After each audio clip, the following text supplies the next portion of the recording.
जय Hind. Previous class में हम बात कर रहे थे properties of S block elements की। एस ब्लॉक तत्वों के विभिन्न गुणों पर जो था वो बात कर रहे थे। इसमें तीन प्रॉपर्टीज ऑलरेडी आपसे डिस्कस करी। पहला आपको जनरल इलेक्ट्रॉनिक कॉन्फ़िगरेशन बताया था। फर्स्ट ग्रुप का था NS1, सेकंड ग्रुप का था NS2। अगर कलेक्टिवली आप बोलते तो NS1 NS1 to 2 जो था वो बोला जा सकता था। फिर सेकंड आपको बताया कि एस ब्लॉक एलिमेंट जो है उसका फर्स्ट ग्रुप जो है ना उसको कहा गया एल्कली मेटल्स। क्यों कहा गया, रीजन आपको बता दिया था। और जो सेकंड ग्रुप है उसको क्या कहा गया, एल्कलाइन अर्थ मेटल जो था वो कहा गया। इसके बाद नेक्स्ट उसी को आगे बढ़ाइएगा, जहां से पिछली क्लास में हम रुके थे वहां पर उसी को आगे कंटिन्यू कीजिएगा। तो एस ब्लॉक एलिमेंट्स जो थे, एस ब्लॉक तत्व जो थे, उस एस ब्लॉक एलिमेंट्स का जनरल इलेक्ट्रॉनिक कॉन्फ़िगरेशन था NS1 to 2, यही था। मतलब फर्स्ट ग्रुप की अगर हम बात करें तो उसका जनरल इलेक्ट्रॉनिक कॉन्फ़िगरेशन NS1 और इसका था NS2। अगर हम सेकंड ग्रुप एलिमेंट्स की जो था वो बात करें तो इनके आउटर शेल में 1 इलेक्ट्रॉन है और इनके आउटर शेल में 2 इलेक्ट्रॉन है। केमिस्ट्री के अंदर एस ब्लॉक के अंदर किसी भी ग्रुप का जो नंबर है एस ब्लॉक के अंदर वही उसकी वैलेंसी को शो करता है। आपको अलग से कुछ सोचने की जरूरत नहीं है, इलेक्ट्रॉनिक कॉन्फ़िगरेशन के बारे में कंसीडर करने की जरूरत नहीं है। एस ब्लॉक में जो उसका ग्रुप नंबर होता है वही उसकी वैलेंसी होता है। मतलब फर्स्ट ग्रुप के अंदर जितने एलिमेंट्स हैं उनकी वैलेंसी कितनी होगी, इसका मतलब वो 1 इलेक्ट्रॉन जो था वो डोनेट करेंगे। और जो एस ब्लॉक एलिमेंट्स हैं सेकंड ग्रुप है एस ब्लॉक के अंदर, सेकंड ग्रुप है, इसका मतलब उनकी वैलेंसी जो था वो क्या होगी, 2 जो था वो होगी। अब आपको मालूम है कि अगर किसी ग्रुप के अंदर अगर 1 इलेक्ट्रॉन प्रेजेंट है तो 100% वो 1 इलेक्ट्रॉन क्या करेगा, डोनेट करेगा। अब 1 इलेक्ट्रॉन डोनेट करेगा तो कौन सा आयन बनाएगा, केटायन, पॉजिटिव आयन जो था वो फॉर्म करेगा। और ये भी 2 इलेक्ट्रॉन जो था वो डोनेट करेंगे, मतलब क्या बनाएंगे, केटायन, पॉजिटिव आयन जो था वो बनाएंगे। और केमिस्ट्री के ऊपर जिसके ऊपर पॉजिटिव चार्ज होता है वो कहलाते हैं इलेक्ट्रोपॉजिटिव, वो कहलाते हैं विद्युत संयोजी। तो केमिस्ट्री के अंदर के इलेक्ट्रोपॉजिटिव एलिमेंट्स हैं। इलेक्ट्रोपॉजिटिव मतलब जिनके ऊपर कौन सा आवेश होता है, धन विद्युती कहलाते हैं, हिंदी में धन विद्युती और इंग्लिश के अंदर इलेक्ट्रोपॉजिटिव। क्यों कहा, क्योंकि ये क्या बनाते हैं, केटायन जो था वो फॉर्म करते हैं। तो एस ब्लॉक एलिमेंट्स बहुत आसानी से केटायन फॉर्म करते हैं, बहुत आसानी से धनायन बनाते हैं। इसलिए हम केमिस्ट्री में कहते हैं कि ये सारे के सारे एस ब्लॉक एलिमेंट्स जो हैं वो क्या है, इलेक्ट्रोपॉजिटिव, हिंदी के अंदर धन विद्युती हैं। लिखिएगा next point, S block elements are electropositive. S block elements, S block elements, S block elements, S block elements are electropositive. S block elements are electropositive because they have great tendency to form cation, because they have great tendency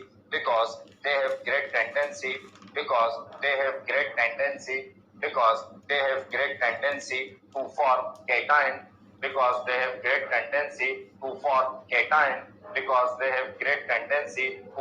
cation, reason समझ में आ गया, क्योंकि वो क्या form करते हैं, cation जो था वो फॉर्म करते हैं। इसलिए केमिस्ट्री के अंदर उनको क्या कहा गया, इलेक्ट्रोपॉजिटिव जो था वो कहा गया। हिंदी में लिखिएगा, एस ब्लॉक तत्व धन विद्युतीय लक्षण दर्शाते हैं। एस ब्लॉक तत्व धन विद्युतीय लक्षण दर्शाते हैं। एस ब्लॉक तत्व धन विद्युतीय लक्षण दर्शाते हैं। एस ब्लॉक तत्व धन विद्युतीय लक्षण दर्शाते हैं।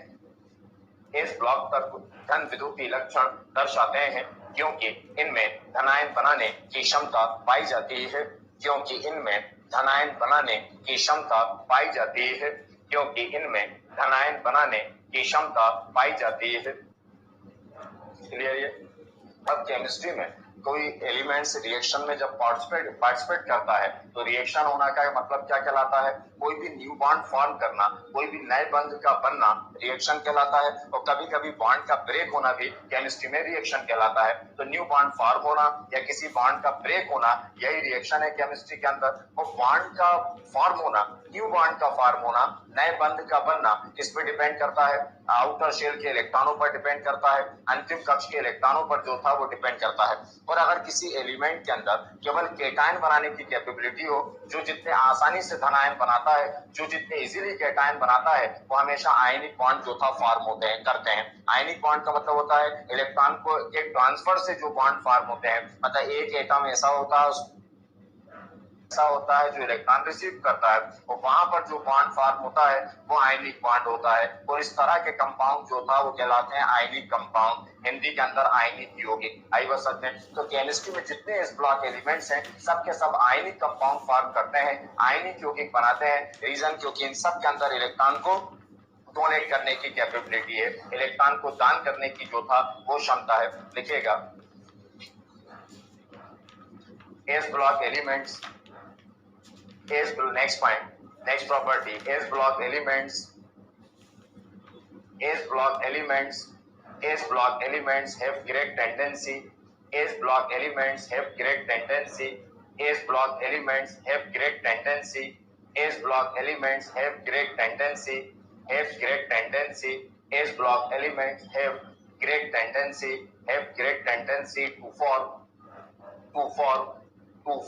ionic compound, to form ionic compound, to form ionic compound, to form ionic compound, to form ionic compound। Hindi के अंदर एस ब्लॉक तत्व आयनिक यौगिकों का निर्माण करते हैं, एस ब्लॉक तत्व आयनिक यौगिकों का निर्माण करते हैं, एस ब्लॉक तत्व, एस ब्लॉक तत्व आयनिक यौगिकों का निर्माण करते हैं, एस ब्लॉक तत्व आयनिक यौगिकों का निर्माण करते हैं, आयनिक यौगिकों का निर्माण करते हैं। आई बात समझ में?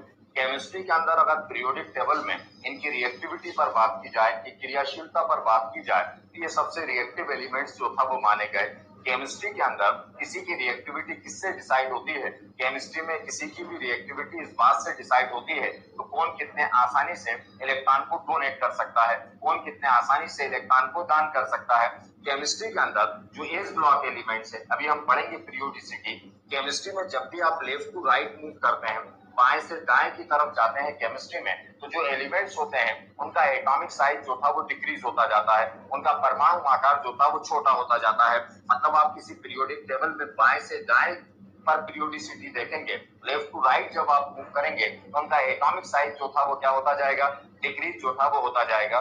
मतलब फर्स्ट ग्रुप का जो एटॉमिक साइज होगा, अगर आप उसको सेकंड ग्रुप से कंपेयर करेंगे तो कौन स्मॉलर होगा? सेकंड ग्रुप जो था वो स्मॉलर होगा। थर्ड ग्रुप जो था वो और ज्यादा स्मॉलर होगा। तो लेफ्ट टू राइट मूव करने पर, बाएं से दाएं जाने पर जो था वो एटॉमिक साइज जो था वो क्या होता जाता है? डिक्रीज जो था वो होता जाता है। अब केमिस्ट्री के अंदर अगर एटॉमिक साइज जो था, ये एटॉमिक साइज था, अब लेफ्ट साइड गए तो एटॉमिक साइज और छोटा हो गया, और गए तो एटॉमिक साइज और छोटा हो गया। जब एटॉमिक साइज छोटा होता है तो 100% न्यूक्लियर फोर्स जो है या न्यूक्लियर अट्रैक्शन फोर्स जो है, नाभिकीय आकर्षण बल जो है, उसका वो उसकी वैल्यू, उसका मैग्नीट्यूड जो, उसका परिमाण जो है वो क्या होता जाएगा? बढ़ता जाएगा। आकार छोटा हो जाएगा तो फोर्स ऑफ अट्रैक्शन जो था, अट्रैक्टिंग पावर जो थी वो क्या होती जाएगी? बढ़ती जाएगी। अब केमिस्ट्री में यहाँ पर एक इलेक्ट्रॉन प्रेजेंट है, यहाँ पर भी एक इलेक्ट्रॉन प्रेजेंट है, यहाँ पर भी एक इलेक्ट्रॉन प्रेजेंट है, और आप जानते हैं कि इस इलेक्ट्रॉन को न्यूक्लियस ने बाइंड कर रखा हुआ है। इस इलेक्ट्रॉन को नाभिक ने, न्यूक्लियस ने अपने से बांध कर रखा हुआ है। मैं चाहता हूं कि ये इलेक्ट्रॉन को जो था अपने साथ बाहर ले जाऊं, तो 100% मुझे उस फोर्स ऑफ अट्रैक्शन के अगेंस्ट काम करना पड़ेगा, मुझे उस आकर्षण के अगेंस्ट जो था वो काम करना पड़ेगा। एक सिंपल सा मैग्नेट का पीस है, मैग्नेट का टुकड़ा है, ये मैग्नेट है, लोहे का टुकड़ा इसके पास है। अगर ये मैग्नेट पीस नहीं होता तो यहाँ पर ये लोहे का पीस रखा होता, आयरन पीस रखा होता, मैं इसको ले जाना चाहता, कुछ एफर्ट नहीं करना पड़ता मुझे। लेकिन आप कभी देखना, मैग्नेट का पीस है, आप उसके अगेंस्ट अपोजिट डायरेक्शन में उसको बाहर ले जाना है तो आप महसूस करोगे, ये फील करोगे ये बात कि आपको एक फोर्स तो अप्लाई करना पड़ रहा है, आपको एक बल तो जो था वो लगाना पड़ रहा है, एक वर्क तो जो था वो करना पड़ रहा है ना। तो वही कह रहा हूं आपको कि यहाँ से जब इलेक्ट्रॉन को आप बाहर ले जाना चाहते हैं तो हमें एक क्या करना पड़ेगा? एक वर्क जो था, एक फोर्स जो था वो अप्लाई उस पर करना पड़ेगा, उसको एनर्जी जो था वो देना पड़ेगी। तो एटम में से किसी भी इलेक्ट्रॉन को रिमूव करने के लिए, किसी भी इलेक्ट्रॉन को रिलीज करने के लिए जो एनर्जी रिक्वायर्ड होती है उसको कहा जाता है आयोनाइजेशन पोटेंशियल या आयोनाइजेशन एनर्जी। क्या कहा जाएगा?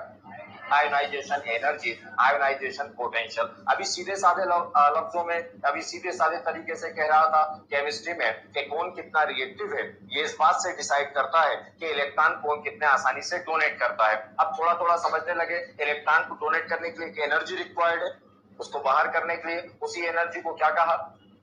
आयनाइजेशन पोटेंशियल या आयनाइजेशन एनर्जी, हिंदी के अंदर आयनन ऊर्जा या आयनन विभव, है ना, आयनन ऊर्जा या आयनन विभव, तो उसको कहा गया आयनाइजेशन पोटेंशियल या आयनाइजेशन एनर्जी। आई बस समझ में? तो इसका मतलब है कि अब ऐसा ना बोलूं तो ऐसा कह सकता हूं कि किसी की भी रिएक्टिविटी किस पे डिपेंड करती है, आयनाइजेशन पोटेंशियल पर जो था वो डिपेंड करती है। आयनन ऊर्जा जो था उसकी रिएक्टिविटी किस पर डिपेंड कर रही है, आयनन ऊर्जा पर जो था डिपेंड कर रही है। और आयनाइजेशन पोटेंशियल, आयनन ऊर्जा जो था वो किस पर डिपेंड करेगा, उसके एटॉमिक साइज पर, जिसमें जितना ज्यादा अट्रैक्शन उसमें आयनाइजेशन पोटेंशियल उतना ज्यादा मेहनत करना पड़ेगी आपको।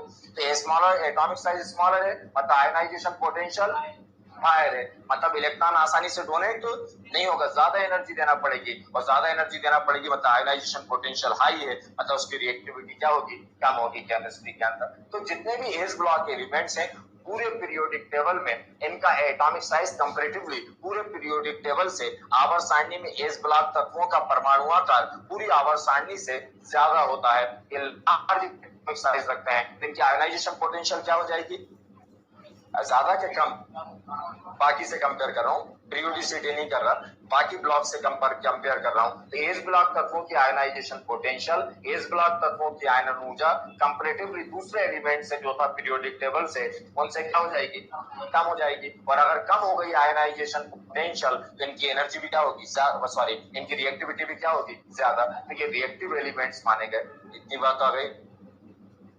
रिएक्टिव और आयनाइजेशन पोटेंशियल क्यों है, आयनाइजेशन पोटेंशियल क्या है, कम है या ज्यादा, कम है, आयनाइजेशन पोटेंशियल कम है। तो पूरे पीरियोडिक टेबल में एस ब्लॉक एलिमेंट्स का आयनाइजेशन पोटेंशियल कंपैरेटिवली क्या होता है, लो होता है, कम होता है। हाँ लिखेगा S block elements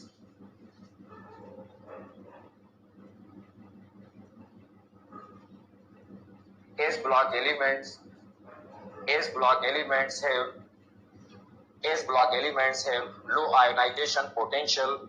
S block elements have low ionization. S block elements have low ionization potential. S block elements have low ionization potential. S block elements have low ionization potential. Hindi में एस ब्लॉक तत्वों की आयनन ऊर्जा का मान अपेक्षाकृत कम होता है। S block तत्वों की आयनन ऊर्जा का मान अपेक्षाकृत कम होता है। एस ब्लॉक तत्वों की आयनन ऊर्जा का मान अपेक्षाकृत कम होता है। एस ब्लॉक तत्वों की आयनन ऊर्जा का मान अपेक्षाकृत कम होता है। एस ब्लॉक तत्वों की आयनन ऊर्जा का मान अपेक्षाकृत कम होता है। क्लियर? अब रिएक्टिविटी भी क्या है, सबसे ज्यादा, तो सबसे ज्यादा रिएक्टिव अगर माने गए कौन एस, यहाँ तक इसकी रिएक्टिविटी ज्यादा है, आयनाइजेशन पोटेंशियल कम है, होने के बाद भी मेटल सब मेटल से कट सकते, सोडियम है, सोडियम कर सकता है, पोटेशियम जो कर सकता है। बात है तो रिएक्टिविटी ज्यादा है तो वो उनको मन जो था वो नहीं रखा जा सकता, सोडियम जो था वो टिक कर रखा जाता है, एयर से उसका कांटेक्ट नाउ।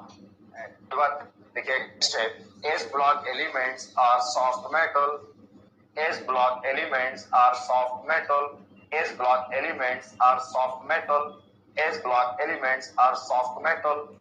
एस ब्लॉक तत्व, एस ब्लॉक तत्व मुलायम मुलायम धात्विक प्रकृति दर्शाते हैं। एस ब्लॉक तत्व मुलायम धात्विक प्रकृति दर्शाते हैं।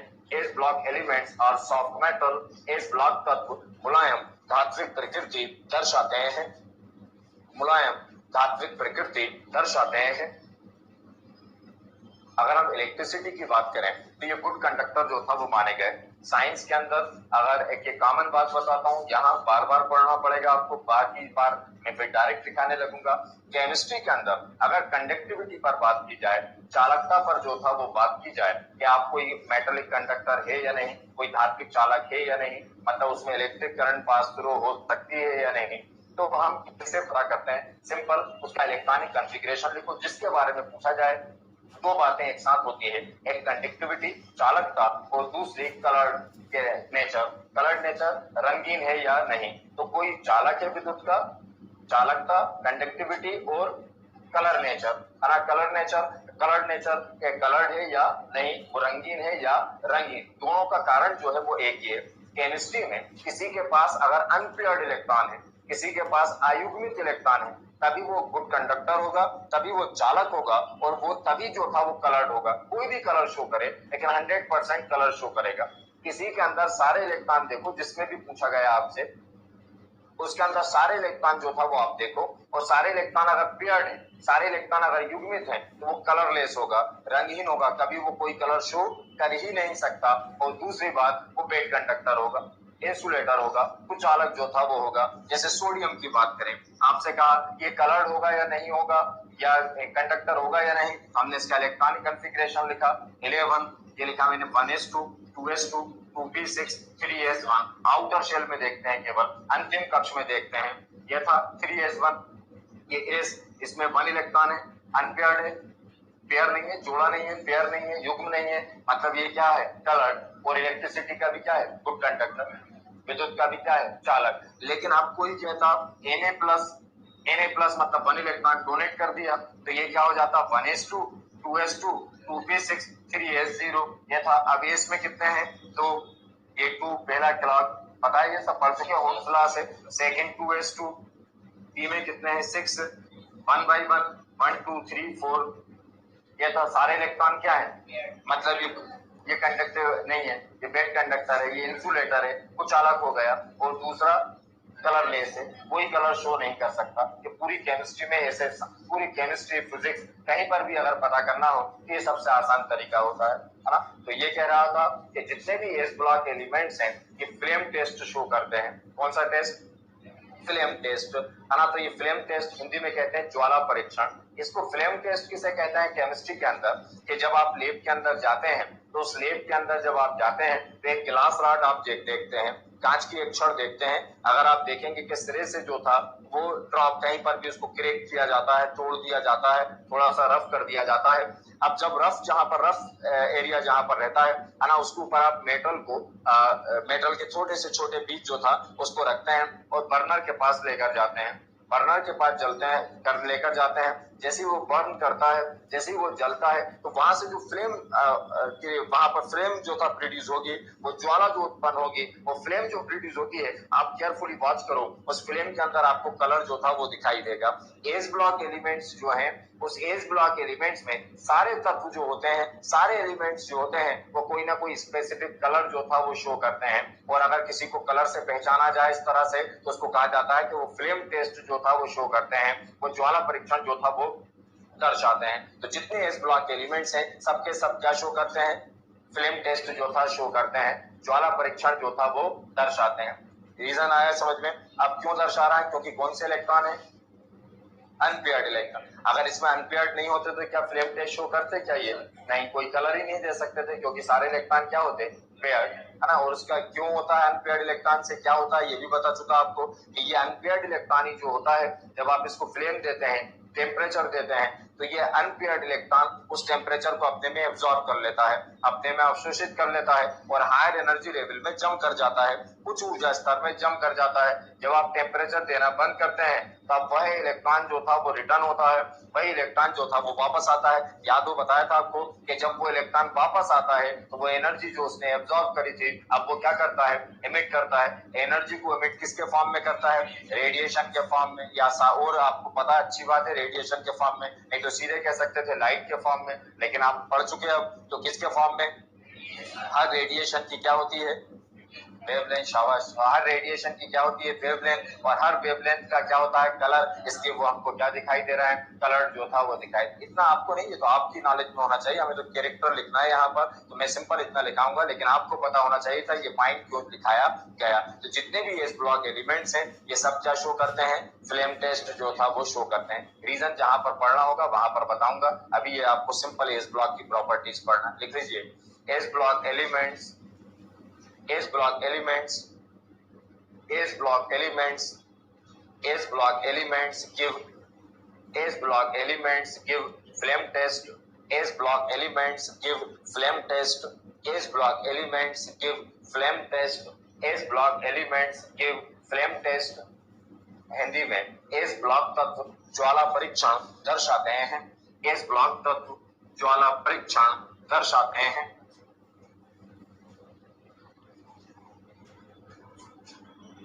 देखा, अब केमिस्ट्री में ये आयनिक कंपाउंड फॉर्म करते हैं, एयर के साथ रिएक्ट करके क्या बनाते हैं, ऑक्साइड जो था वो बनाते हैं। केमिस्ट्री में एस ब्लॉक एलिमेंट्स जितने भी हैं, सारे एस ब्लॉक एलिमेंट्स के ऑक्साइड, मतलब जब ये एयर के साथ रिएक्ट करेंगे तो ऑक्साइड बनाएंगे। कैसे बनाएंगे उसका रीजन बता चुका, आता है सब बनाना, आपको पिछली क्लास में बताया था। तो जो एस ब्लॉक एलिमेंट्स हैं, एयर के साथ रिएक्ट करके क्या बनाते हैं, ऑक्साइड बनाते हैं। इन ऑक्साइड को वाटर में जब डिसॉल्व किया जाता है तो ये क्या बनाते हैं, हाइड्रोक्साइड। ये सबका नेचर है, ये सबका नेचर है, और सबका नेचर है इसका मतलब मैं कह सकता हूं कि oxides of S block are basic in nature. हालांकि जितने ऑक्साइड्स हैं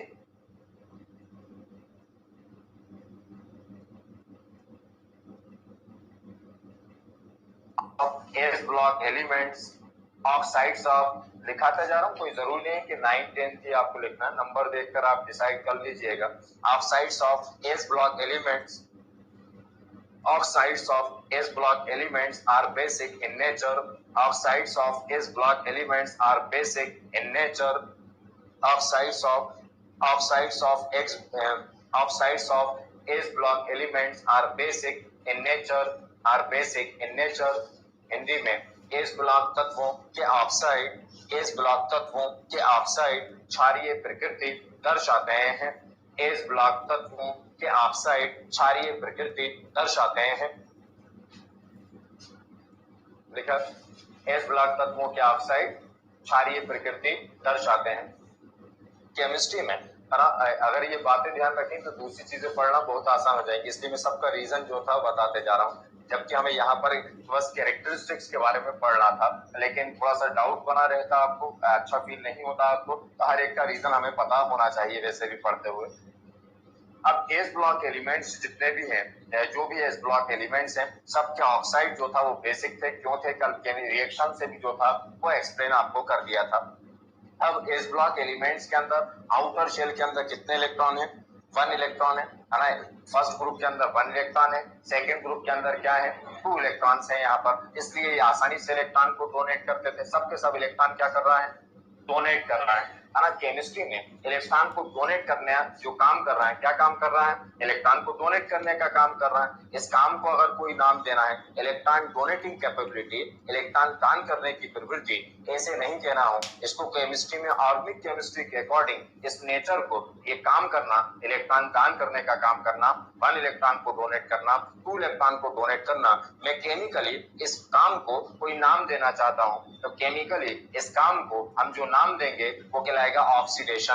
केमिस्ट्री में एक ऑक्सीडेशन, जब ऑर्गेनिक केमिस्ट्री पढ़ते हैं तो उसका मतलब होता है एडिशन ऑफ ऑक्सीजन। 6 तरह से पहचाना जाता है कि ऑक्सीडेशन क्या है। एक ऑक्सीडेशन का मतलब होता है एडिशन ऑफ ऑक्सीजन, कि किसी में ऑक्सीजन जुड़ गया तो कहो कि वहां क्या हो गया, ऑक्सीडेशन। एक होता है रिमूवल ऑफ हाइड्रोजन, कि किसी ने हाइड्रोजन को त्याग कर दिया, हाइड्रोजन को बाहर कर दिया, तो कहो कि क्या है, ऑक्सीडेशन। जब फिजिक्स में पढ़ते हो तो ना हमें ऑक्सीजन दिखाई देता, ना हाइड्रोजन दिखाई देता, जबकि फिजिक्स का टीचर बार बार कहता है कि एनोड पर ऑक्सीडेशन हो गया, कैथोड पर जो था रिडक्शन हो गया, जबकि ना वहां ऑक्सीजन दिखाई दे रही, ना हाइड्रोजन दिखाई दे रही। तब टीचर वहां पर कैसे देखता है, क्या देखता है फिजिक्स का टीचर, कि कभी कभी कहता है कि ऑक्सीडेशन, वहां पर वो कह देते हैं क्योंकि ये एनोड है इसलिए ऑक्सीडेशन हुआ। नहीं, ये सही आंसर नहीं है। एनोड पर हमेशा क्या होगा, ऑक्सीडेशन। ये साफ करना है कि इसलिए बोल दिया कि एनोड पे हो रही थी रिएक्शन, तो उन्होंने कहा क्योंकि एनोड पर रिएक्शन हुई इसलिए क्या है, ऑक्सीडेशन। और कैथोड पे हमेशा रिडक्शन होता है, तो वो कह देते हैं क्योंकि ये कैथोड पे हो रहा था इसलिए क्या है,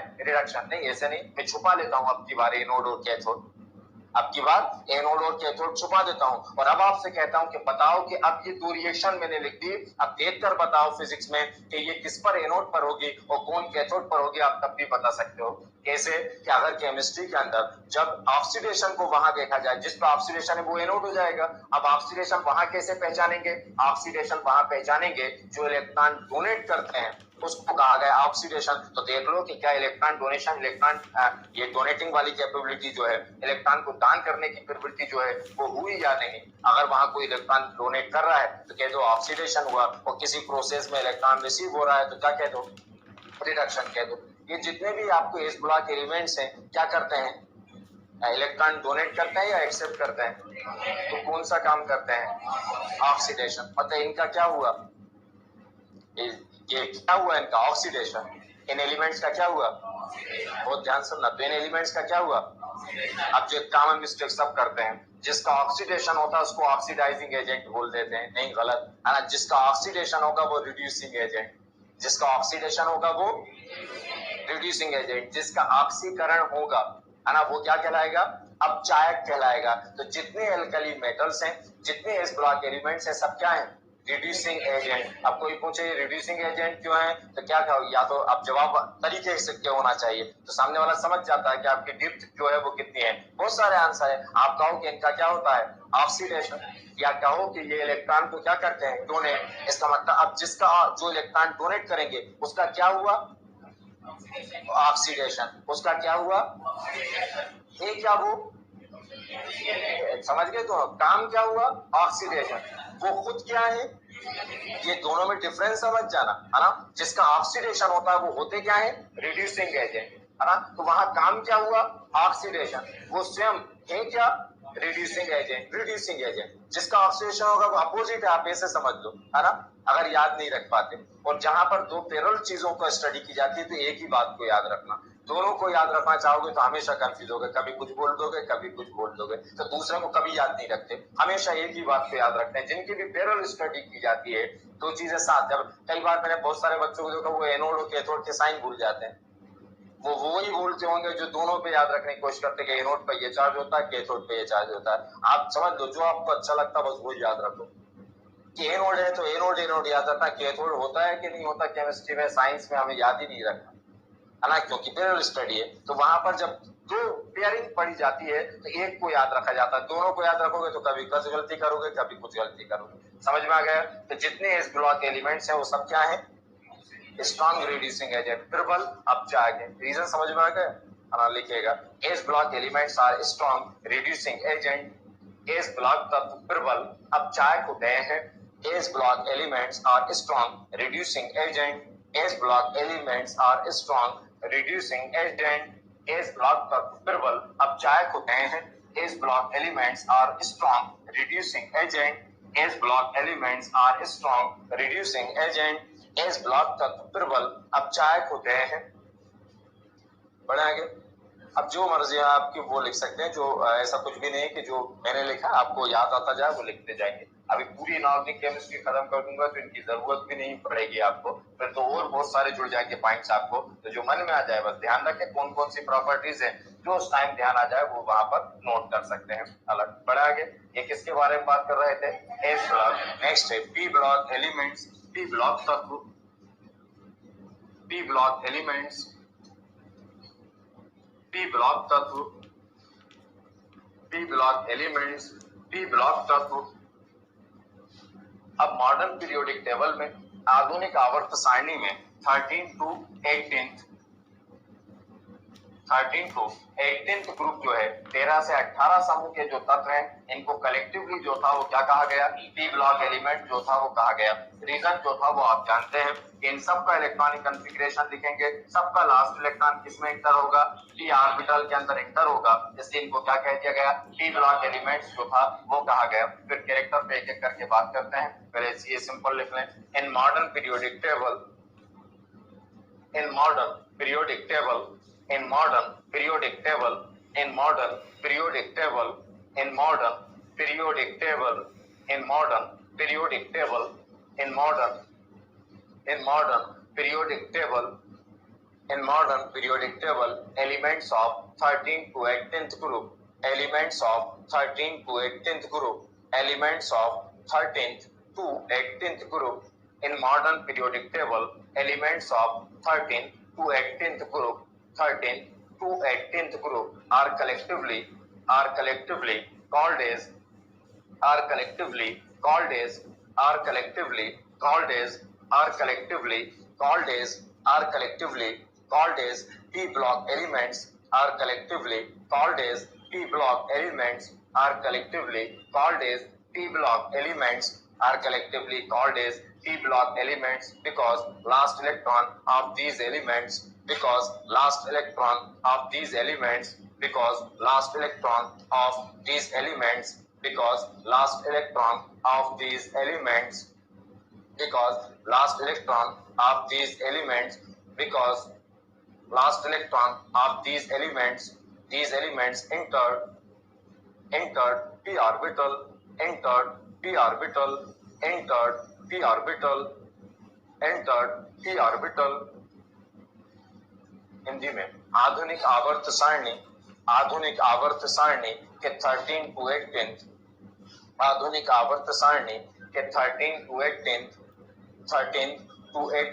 समूह में उपस्थित तत्वों 13 to 18 समूह में उपस्थित तत्वों 13 to 18 समूह में उपस्थित तत्वों 13 to 18 समूह में उपस्थित तत्वों 13 to 18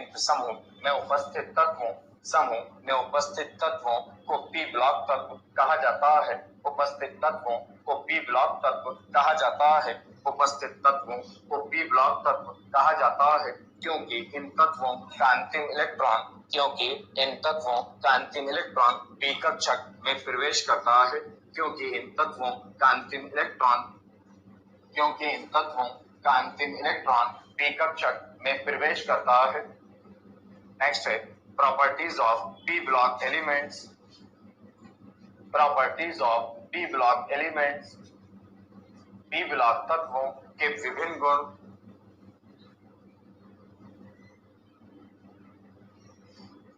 पी ब्लॉक तत्वों के विभिन्न गुण।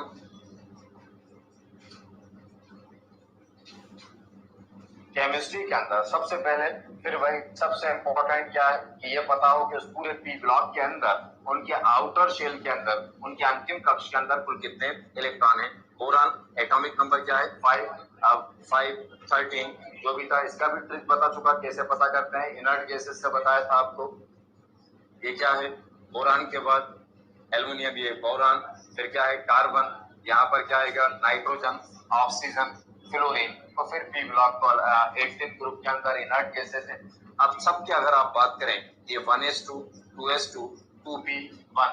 अब यहाँ पर आगे बढ़ेंगे तो ये हो जाएगा 3s2 3p1 4s2 4p1 5s2 5p1। मतलब सबके आउटर शेल में s2p1 है। तो इसका जर्नल इलेक्ट्रॉनिक कॉन्फ़िगरेशन क्या हो जाएगा ns2 np1। ये हो जाएगा s2p1। इसका क्या होगा ns2 np2, इसका ns2 np3, इसका ns2 np4, यहाँ पर ns2 np5 और ns2 np6। हीलियम को अगर हम छोड़ देते हैं ये था। अब अलग अलग इतने सारे लिखने से पूरा पी ब्लॉक का बना लेते हैं 13 से लेके कहां तक का 18 का। तो देखो सब में कॉमन क्या है ns2 जो कॉमन था वो लिख दिया ns2। फिर क्या है np लोअर क्या है 1, मैक्सिमम क्या है 6 1 2 6। तो जितने पी ब्लॉक एलिमेंट्स हैं उनका सामान्य इलेक्ट्रॉनिक विन्यास, उनका जर्नल इलेक्ट्रॉनिक कॉन्फ़िगरेशन क्या होगा ns2 np 1 2 6। अलग अलग समझ गया किस तरह लिखेगा। फर्स्ट है journal electronic configuration. Journal electronic configuration, journal electronic configuration.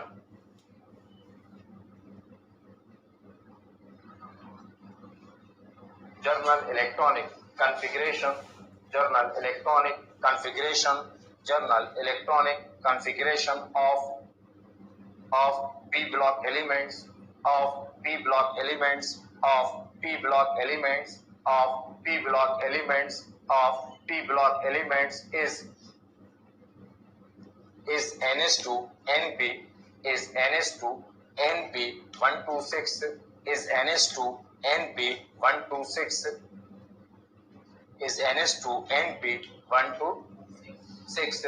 First Hindi के अंदर पी ब्लॉक तत्वों का सामान्य इलेक्ट्रॉनिक विन्यास, पी ब्लॉक तत्वों का सामान्य इलेक्ट्रॉनिक विन्यास, पी ब्लॉक तत्वों का सामान्य इलेक्ट्रॉनिक विन्यास ns2 np 1 2 6 होता है। पी ब्लॉक तत्वों का सामान्य इलेक्ट्रॉनिक विन्यास ns2 np 1 2 6 होता है। सेकंड कैरेक्टर पर बात करें वो उसको भी ऑलरेडी समझा चुका। आपको मैंने कहा था कि एस और पी ब्लॉक एलिमेंट्स को कलेक्टिवली रिप्रेजेंटेटिव एलिमेंट्स कहा जाता है। क्या कहा था, प्रतिनिधि तत्व जो था वो कहा जाता है। तो ये पता है आपको, समझा भी चुका रीजन, लिख लीजिए। P block elements, second,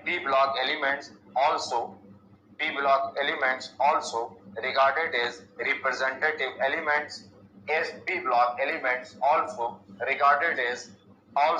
regarded as representative elements, P block elements also regarded as also regarded as also regarded as also regarded as also also regarded as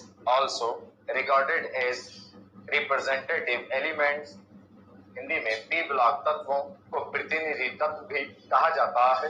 P block तत्वों को प्रतिनिधि तत्व भी कहा जाता है। पी ब्लॉक तत्वों को प्रतिनिधि तत्व भी कहा जाता है। पी ब्लॉक तत्वों को प्रतिनिधि तत्व भी पी ब्लॉक तत्वों को प्रतिनिधि तत्व भी कहा जाता है। अब जब कोई भी केमिस्ट्री में पी ब्लॉक एलिमेंट्स आपस में बाइंड होंगे, आपस में जुड़ते हैं, तो कोवेलेंट बॉन्ड फॉर्म करते हैं। हालांकि क्योंकि इनमें इलेक्ट्रॉन डोनेटिंग कैपेबिलिटी नहीं है, ये आसानी से इलेक्ट्रॉन को दान नहीं करते भी कुछ एलिमेंट्स ऐसे हैं, इनमें सब तरह के एलिमेंट्स मिल जाएंगे। ये एक ऐसा ग्रुप है जिसके अंदर जैसे एस ब्लॉक मेटल के लिए जाना जाता है, ये नॉन मेटल्स के लिए जाना जाता है। अगर काउंटिंग करेंगे, आप काउंट करेंगे एलिमेंट्स को, तो नॉन मेटल सबसे ज्यादा मिलेंगे।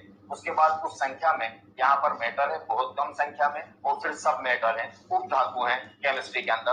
तो यहाँ पर लेकिन सबसे ज्यादा क्या है, नॉन मेटल। लेकिन कभी कभी कुछ ग्रुप के अंदर एक आध एलिमेंट ऐसा आ जाएगा जो क्या होगा, मेटेलिक कैरेक्टर भी जो था वो शो करेगा, जैसे बोरान, एल्युमिनियम। अब यहाँ पर जो था ये मेटेलिक कैरेक्टर जो था वो शो करने लगे।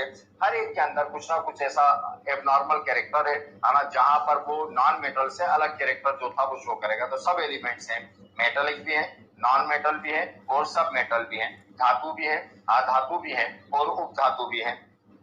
अब जब ये आपस में ही कंपाउंड फॉर्म करें, मॉलिक्यूल फॉर्म करें, कि जैसे कार्बन ने ऑक्सीजन के साथ रिएक्ट किया, अब इसी ग्रुप के मेंबर है ये, कार्बन ऑक्सीजन के साथ रिएक्ट कर रहा है, तो हमेशा जब एक ही फैमिली के मेंबर मतलब पी ब्लॉक के मेंबर आपस में रिएक्ट करके कोई कंपाउंड बनाएंगे, कोई मॉलिक्यूल बनाएंगे, तो वो कोवेलेंट बॉन्ड फॉर्म करेंगे। कोवेलेंट बॉन्ड मतलब म्यूचुअल शेयरिंग। क्यों? क्योंकि दोनों का नेचर एक जैसा होगा, क्योंकि एक ही फैमिली के हैं तो दोनों का नेचर एक ही होगा, तो वो आसानी से पार्टनरशिप कर लेते हैं, वो आसानी से इलेक्ट्रॉनों का साझा जो था वो कर लेते हैं। तो ये क्या बनाते हैं, कोवेलेंट बॉन्ड। कौन सा बॉन्ड फॉर्म करेंगे?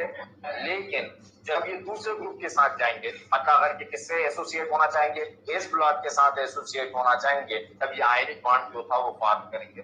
कॉम्बिनेशन एग्जाम के अंदर कोई बॉन्ड आयनिक बॉन्ड है, इसको पहचानने का एक बहुत आसान तरीका ये भी होता है कि जो मॉलिक्यूल आपको दिया गया, अगर उसमें देखो कि एक एलिमेंट जो था वो एस का है और दूसरा जो था वो पी का है, तो कह दो कि इसके अंदर जो था वो आयनिक बॉन्ड होगा। कॉम्बिनेशन एग्जाम के अंदर मॉलिक्यूल के अंदर आयनिक बॉन्ड मतलब आइडेंटिफाई करने की ये सबसे आसान ट्रिक जो था वो मानी जाती है कि एक क्या होगा, एस ब्लॉक का, और दूसरा क्या होगा, पी ब्लॉक। जैसे एक बहुत सिंपल कंपाउंड लिखूं, NaCl।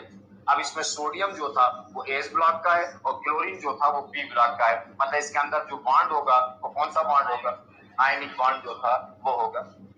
अब PCl3, ये पी किस ब्लॉक का है, फास्फोरस पी ब्लॉक का। ये 15 ग्रुप के अंदर है, नाइट्रोजन, फास्फोरस नाइट्रोजन के बाद आता है, क्लोरीन भी पी ब्लॉक का है, फ्लोरीन के बाद जो था आता है, तो इसमें कौन सा बॉन्ड होगा, कोवेलेंट बॉन्ड जो था वो होगा। जो कह रहा हूं समझ में आया? तो ये कोवेलेंट बॉन्ड फॉर्म करते हैं, लेकिन किसके साथ, एस ब्लॉक के साथ। कौन से बॉन्ड, आयनिक बॉन्ड जो था वो फॉर्म करेंगे। ये कोवेलेंट बॉन्ड फॉर्म करेंगे अपने ही फैमिली के अंदर, लेकिन जब एस के साथ रिएक्ट करेंगे तो क्या बनाएंगे, आयनिक बॉन्ड जो था फॉर्म करेंगे। हमेशा एस और पी मिलकर, हमेशा ये कभी गलत नहीं होगा, हमेशा जो था बॉन्ड बनेगा, तो कौन सा बॉन्ड, आयनिक बॉन्ड। लिखेगा P block elements, S block elements for covalent compounds, S block elements for P block elements for P block elements for covalent compound, P block elements for covalent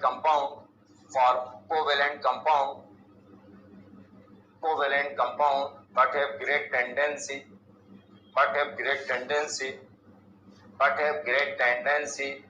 but have great tendency to form ionic compound, but have great tendency to form ionic compound, but have great tendency to form ionic compound with S block elements. Ionic compound की tendency नहीं है, लेकिन great tendency किसके साथ है, जब वो क्या हो, S block, but have great tendency to form ionic compound with S block elements, with S block elements, with S block elements, Hindi में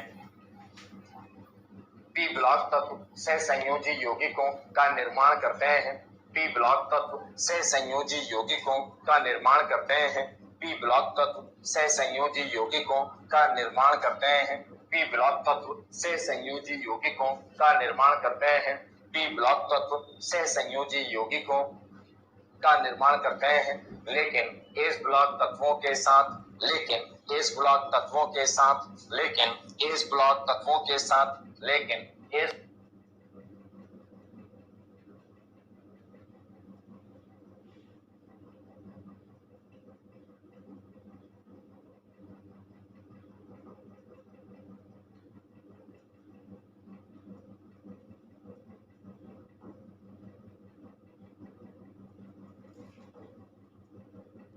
आयनिक यौगिक का निर्माण करते हैं, लेकिन S ब्लॉक तत्वों के साथ आयनिक यौगिक का निर्माण करते हैं, आयनिक यौगिक का निर्माण करते हैं। देखा, इनके ऑक्साइड की अगर हम बात करें, जैसे आपने कहा कि S ब्लॉक एलिमेंट जो है उनके जितने भी ऑक्साइड थे वो बेसिक नेचर के थे। ये कैसे पता किया था कि उस एलिमेंट के ऑक्साइड को पहले एयर के साथ रिएक्ट कराया, ऑक्साइड बना, उस ऑक्साइड को वाटर में डिसॉल्व किया, कोई बेस बना, तो हमने कह दिया वो बेसिक नेचर के हैं। इसी तरह अगर इस ग्रुप के एलिमेंट्स की बात करें, जब ये एयर के साथ रिएक्ट करते हैं और ऑक्साइड फॉर्म करते हैं और उन ऑक्साइड को वाटर में डिसॉल्व किया जाए, जैसे जो आप आसानी से जानते हैं उस पर बात करूं, है ना, ऐसे तो बहुत सारे बना सकता हूं, लेकिन फिर भी जैसे ऑक्सीजन, सल्फर, ये आसानी से पहचानते हैं। सल्फर, सल्फर का एक ऑक्साइड होता है SO3, इसको कहते हैं सल्फर ट्राइऑक्साइड, है ना, ये आसानी से पहचान जाओगे इसलिए समझा रहा हूं उससे। सल्फर ट्राइऑक्साइड, अब इस ऑक्साइड को वाटर में डिसॉल्व किया, ये वाटर में डिसॉल्व किया तो बन गया H2SO4, H2S3O1 और H2SO4, ये क्या बना, सल्फ्यूरिक एसिड, एसिड बना। तो सिंपल सा है कि अगर किसी ऑक्साइड को वाटर में डिसॉल्व करो और वाटर में डिसॉल्व करने पर बेस बन जाए तो वो बेसिक नेचर कहलाएगा, और एसिड बन जाए तो एसिडिक नेचर। तो बी ब्लॉक एलिमेंट्स के ऑक्साइड, मैक्सिमम ऑक्साइड जो था वो एसिडिक नेचर के हैं, अम्लीय प्रकृति के, लेकिन कुछ ऑक्साइड ऐसे भी हैं जो एम्फोटेरिक नेचर शो करते हैं, जो उभयधर्मी प्रकृति दर्शाते हैं। मतलब कभी एसिड के साथ रिएक्ट करेंगे तो बेस जैसा एक्ट करेंगे, और बेस के साथ रिएक्ट करेंगे तो एसिड जैसा जो था वो एक्ट करेंगे। मतलब दोनों तरह का ड्यूअल नेचर जो था वो शो कर रहा है। उसको क्या कहा जाता है, हिंदी में उभयधर्मी और इंग्लिश में एम्फोटेरिक नेचर जो था वो कहा जाएगा। तो दोनों तरह के ऑक्साइड हैं, एसिडिक भी हैं और एम्फोटेरिक भी हैं। आप लिखिएगा oxides of P block, oxides of P block, oxides of P block, oxides of P block, oxides of P block, oxides of P block are acidic in nature. Oxides of P block are acidic. Oxides of P block are acidic. Oxides of P block are acidic. Are acidic. Are acidic in nature. Are acidic in nature. But some oxide, but some oxide, but some oxide, but some oxide, but some oxide, such as Al2O3, such as Al2O3, such as Al2O3, such as Al2O3, such as Al2O3 are amphoteric in nature, are amphoteric in nature, are amphoteric in nature, are amphoteric in nature. लिखिएगा हिंदी में P block तत्वों के oxide, P block तत्वों के oxide, P block तत्वों के oxide, P block तत्वों के ऑक्साइड अम्लीय प्रकृति दर्शाते हैं। पी ब्लॉक तत्वों के ऑक्साइड अम्लीय प्रकृति दर्शाते हैं। पी ब्लॉक तत्वों के ऑक्साइड अम्लीय प्रकृति दर्शाते हैं, अम्लीय प्रकृति दर्शाते हैं, लेकिन कुछ ऑक्साइड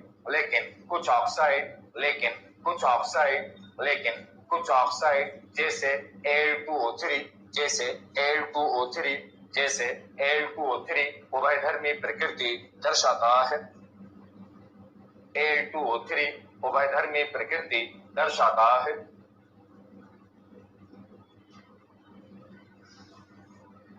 देखा, अब इस ग्रुप के अंदर अगर देखा जाए तो सारे एलिमेंट्स जो था वो अलग अलग तरह का ऑक्सीडेशन स्टेट जो था वो शो करते हैं।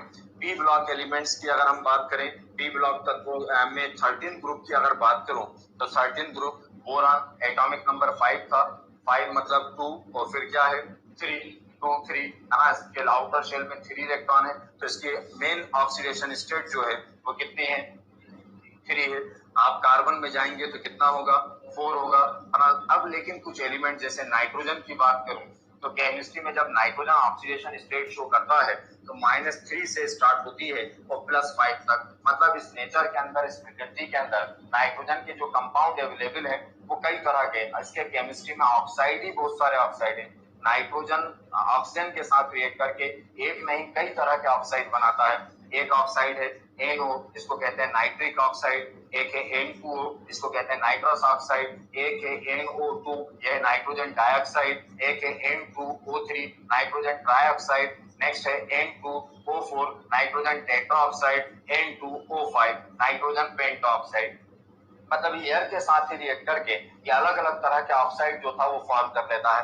आप इसमें ऑक्सीडेशन नंबर कैलकुलेट करोगे तो सब में नाइट्रोजन का ऑक्सीडेशन नंबर अलग अलग निकलेगा। इसमें +2 है, यहाँ पर अगर आप देखेंगे तो +1 होगा, यहाँ पर अगर आप देखेंगे तो +4 होगा, यहाँ पर जो था वो +3 होगा, यहाँ पर भी +4 होगा, यहाँ पर भी +5 होगा। ये था, तो ऑक्सीडेशन नंबर जो था वो सबका अलग अलग है, वैलेंसी जो था वो सबकी अलग अलग है। कहने का मतलब ये है कि केमिस्ट्री के अंदर पी ब्लॉक एलिमेंट्स में कुछ तत्व डेफिनेट ऑक्सीडेशन स्टेट शो करते हैं, फिक्स्ड ऑक्सीडेशन स्टेट शो करते हैं, उनकी एक ही संयोजकता होती है। लेकिन ऐसे एलिमेंट्स भी अवेलेबल हैं जो वेरिएबल ऑक्सीडेशन, वेरिएबल मतलब एक से अधिक संयोजकता, एक से अधिक ऑक्सीकरण संख्या जो था वो दर्शाते हैं। लिखिएगा, P block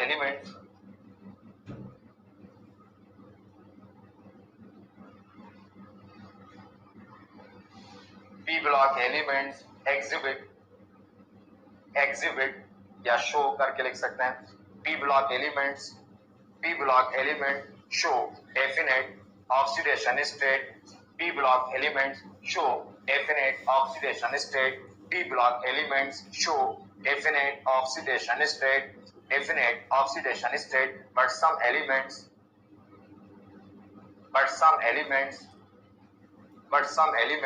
exhibit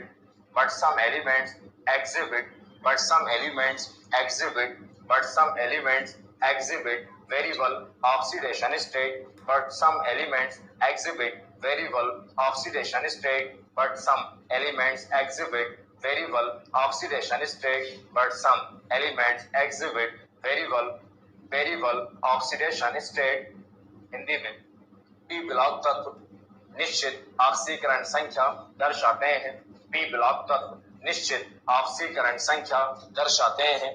P block तत्व निश्चित ऑक्सीकरण संख्या दर्शाते हैं। पी ब्लॉक तत्व निश्चित ऑक्सीकरण संख्या दर्शाते हैं। लेकिन कुछ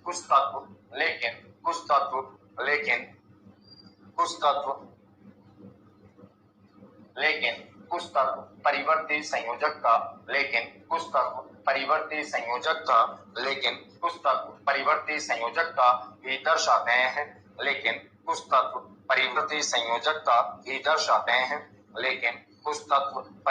संयोजकता भी दर्शाते हैं।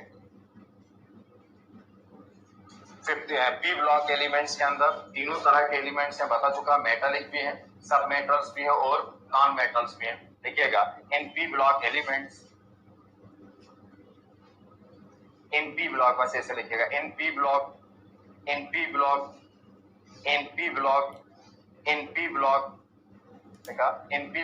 Metals In P block, metals, non-metals.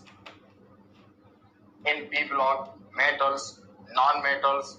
In P block, metals, non-metals and submetals are available, and submetals are available, and submetals are available, and submetals are available, and submetals are available. Hindi में P block में धातु, अधातु एवं उपधातु उपस्थित हैं। P block में धातु, अधातु एवं उपधातु उपस्थित हैं। P ब्लॉक में धातु, उपधातु एवं अधातु उपस्थित हैं। P ब्लॉक में धातु, अधातु एवं उपधातु उपस्थित हैं। लिखा। केमिस्ट्री में पी ब्लॉक के अंदर जो 18th ग्रुप है, इन 18th ग्रुप के अंदर जो तत्व उपस्थित हैं उनको इनर्ट गैसेस कहा गया, उन्हें अक्रिय गैसें जो था वो कहा गया। देखें, in P block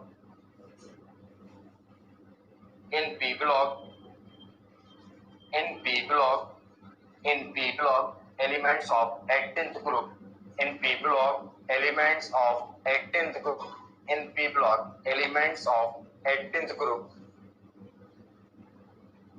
in P block elements of 18th group, in P block elements of 18th group are collectively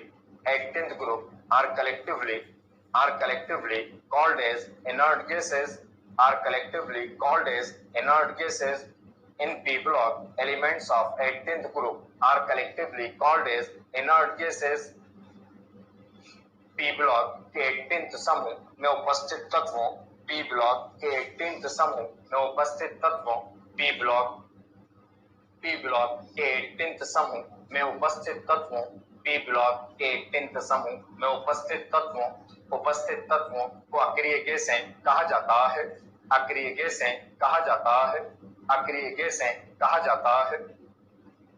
और 17th ग्रुप में जो तत्व हैं उनको क्या कहा गया? हेलोजन जो था वो कहा गया। देख लें, elements of 17th group are collectively called as halogen. Elements of 17th group are collectively called as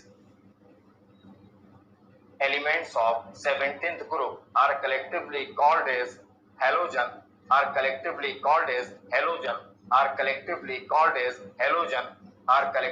called देखा, elements of 17th group are collectively called as halogen because these elements are sea salt former। समझा चुका इस बात को? because these elements are sea salt former 17th समूह के तत्वों को हेलोजन भी कहा जाता है। 17th समूह के तत्वों को हेलोजन भी कहा जाता है। 17th समूह के तत्वों को हेलोजन भी कहा जाता है। हेलोजन भी कहा जाता है क्योंकि यह समुद्री लवण का निर्माण करते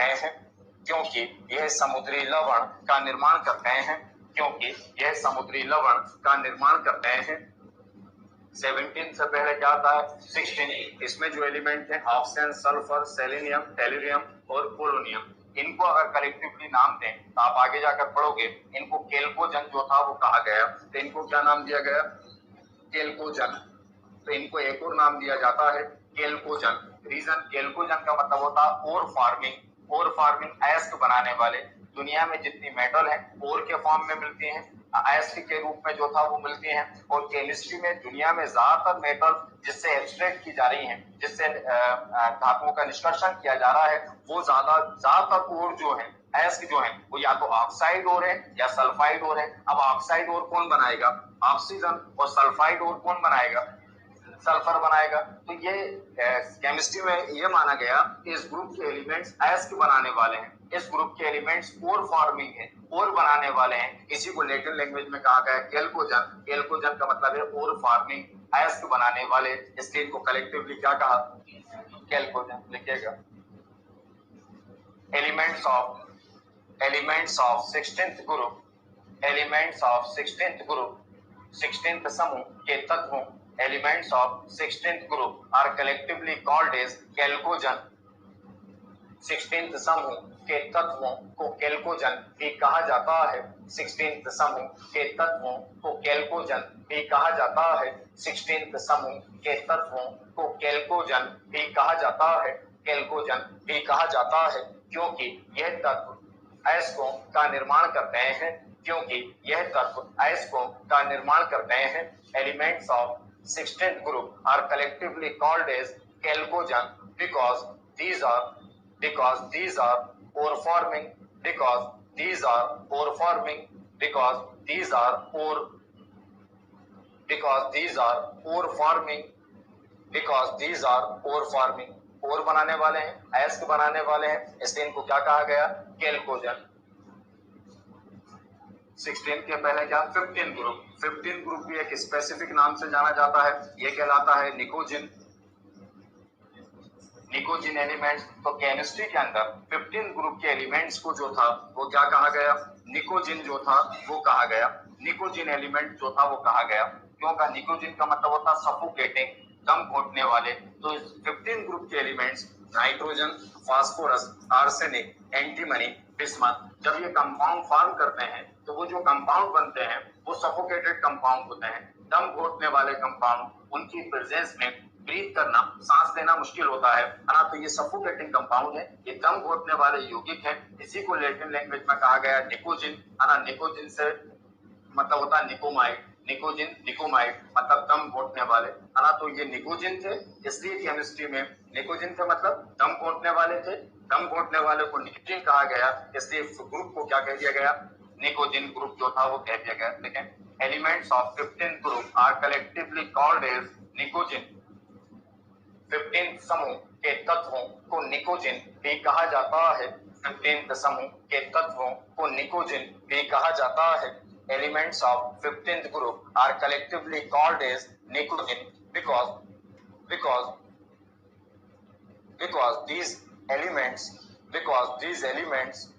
because these elements form suffocating compounds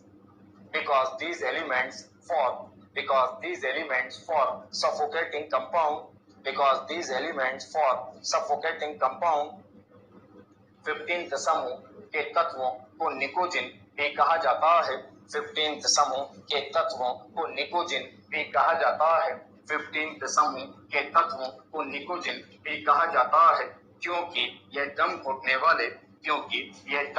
वाले यौगिकों का निर्माण करते हैं। क्योंकि यह दम घोटने वाले यौगिकों का निर्माण करते हैं। यह था केमिस्ट्री में पी ब्लॉक एलिमेंट्स और उनकी प्रॉपर्टीज। अब डी और एफ पर जो था वो बात करूं।